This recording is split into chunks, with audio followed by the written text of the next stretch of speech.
왜 이런 비극이 59세 김태원에게 닥친 것일까? 자폐를 가진 아들은 울음을 터뜨렸다. 그는 지난 수십 년간 한국 록 음악의 중심에서 수많은 명곡을 탄생시킨 거장이지만 동시에 수많은 고통과 싸워온 남자이기도 했다. 음악적 천재성 뒤에는 마약, 알코올 중독, 건강 악화, 그리고 가족과의 갈등까지 숱한 시련이 그를 따라다녔다. 그러나 이번에는 그조차도 피할 수 없는 끔찍한 현실이 그를 덮쳤다. 대한민국 록 음악의 전설, 부활의 리더 김태원. 그의 삶은 마치 한 편의 드라마처럼 숱한 고난과 영광을 넘나들었다. 기타리스트이자 작곡가, 프로듀서로서 한국 록 음악의 역사를 써내려온 그는 음악뿐만 아니라 인간적인 매력과 깊은 철학으로도 많은 사랑을 받아왔다. 1965년 4월 12일 서울에서 태어난 김태원은 어린 시절부터 남다른 음악적 감각을 보였다. 충암고등학교에서 숭실고등학교로 전학하며 기타를 본격적으로 시작한 그는 여자에게 잘 보이기 위해 기타를 쳤다고 회상하기도 했다. 그러나 단순한 호기심이 그의 운명을 바꿨다. 기타 한 대로 세상을 바꾸겠다는 그의 다짐은 결국 현실이 되었고 대한민국 록 음악의 한 축을 담당하는 밴드 부활을 탄생시켰다. 그는 오랜 세월 동안 부활이라는 밴드를 이끌며 숱한 명곡을 만들어왔다. 비와 당신의 이야기, 사랑할수록, 네버 엔딩 스토리 등은 한국 대중음악사의 길이 남을 명곡들로 평가받는다. 하지만 그가 걸어온 길은 결코 순탄하지 않았다. 음악적 완벽주의로 인해 수많은 보컬들과 갈등을 겪었으며 마약과 알코올, 건강 악화 등의 문제도 있었다. 특히 그는 2016년 폐혈증으로 후각을 잃는 등 극심한 건강 문제를 겪었다. 하지만 그때마다 그는 다시 일어섰다. 부활은 1980년대 신하위, 백두산과 함께 대한민국 헤비메탈의 선구자로 떠올랐다. 그러나 시간이 지나면서 부활은 점차 대중성을 고려한 록발라드 스타일로 변화했고 이는 많은 명곡들을 탄생시키는 계기가 되었다. 비와 당신의 이야기, 사랑할수록, 희야, 그리고 네버 엔딩 스토리까지 그의 손끝에서 만들어진 곡들은 대한민국 록 음악의 역사 그 자체였다. 그러나 성공의 그림자 뒤에는 언제나 시련이 따라왔다. 완벽주의적인 성향으로 인해 수많은 보컬들과 불화를 겪었고 부활은 여러 차례 멤버 교체를 반복해야 했다. 이승철과의 관계는 애증의 대표적인 사례로 꼽힌다.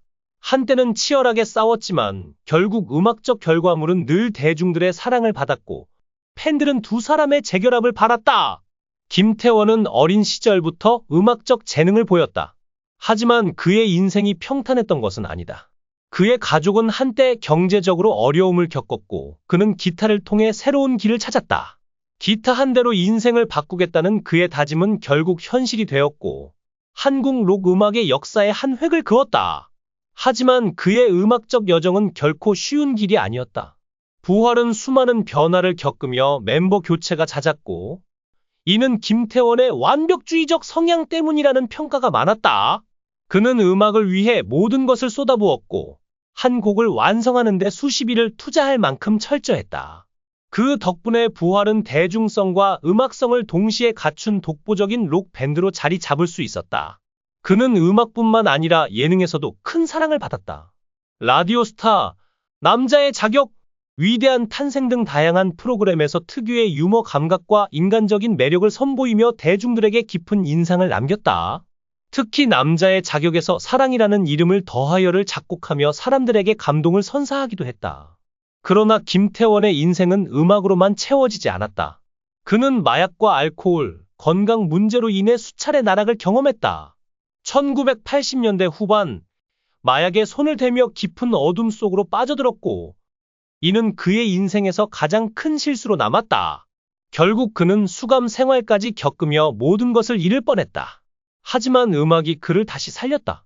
1993년 사랑할수록이 된 부활의 3집 앨범이 나오며 그는 다시금 정상의 자리에 올랐다. 그러나 같은 해 보컬 김재기의 갑작스러운 사망은 그에게 또 다른 상처를 남겼다. 김태원은 이를 계기로 술을 가까이 하게 되었고 무려 20년 가까이 폭음을 지속하며 건강을 망쳐갔다. 그에게 있어 술은 현실을 잊게 해주는 도피처였지만 동시에 자신을 갉아먹는 독이었다. 결국 2016년 폐혈증이 재발하며 그는 후각을 잃었다. 이는 그의 정신적 충격을 더욱 키웠고 음악 활동에도 큰 영향을 미쳤다. 그리고 2020년대 들어서는 간성혼수가 올 정도로 간 건강이 악화되며 더 이상 술을 마실 수 없는 상태가 되었다. 과거 소주 9병을 마시던 그가 이제는 술병을 바라보며 군침만 삼키는 신세가 된 것이다. 그의 인생에서 또 다른 전환점이 된 것은 예능이었다. 2008년 라디오스타 출연을 시작으로 남자의 자격, 위대한 탄생 등에 출연하며 새로운 전성기를 맞이했다. 국민할매라는 별명과 함께 특유의 유머 감각과 철학적인 발언으로 많은 사랑을 받았고 그 덕분에 부활 역시 젊은 세대에게 다시금 인지도를 얻었다. 하지만 예능에서의 그의 이야기가 모두 사실은 아니었다. 주변 사람들에 따르면 김태원은 김억삼이라는 별명이 있을 정도로 말을 과장하는 경향이 있었다.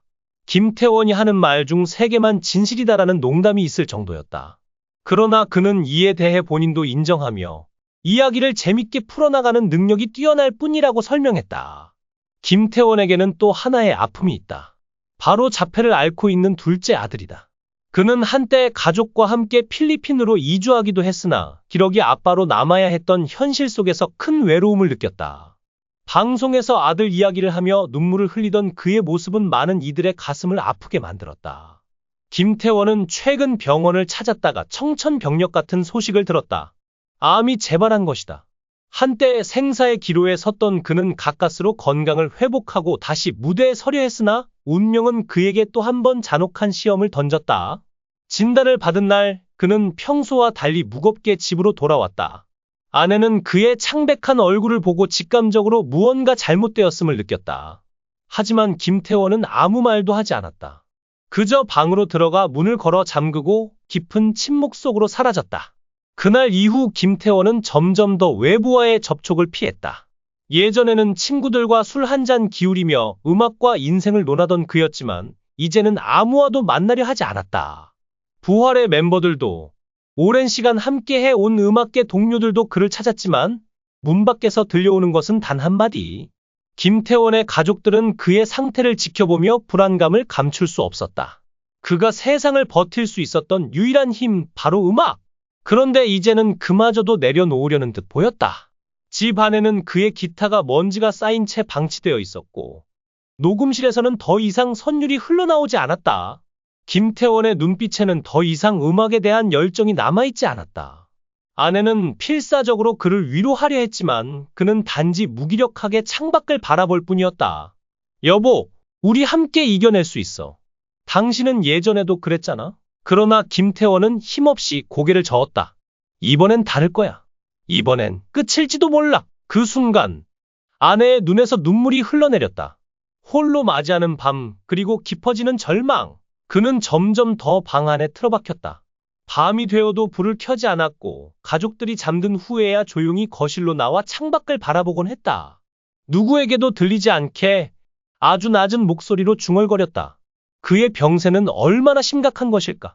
다시 일어설 수 있을까? 아니면 이제는 그조차도 포기해야 하는 걸까? 대한민국이 사랑한 천재 음악가 김태원. 그는 지금 가장 힘든 싸움을 앞두고 있다. 그리고 아무도 알지 못한다. 이 싸움이 과연 승리로 끝날 수 있을지, 아니면 그가 끝내 모든 것을 내려놓고야 말 것인지. 이제 우리는 그가 다시 기타를 손에 쥐기를, 그리고 그의 음악이 다시 세상에 울려 퍼지기를 간절히 바랄 뿐이다.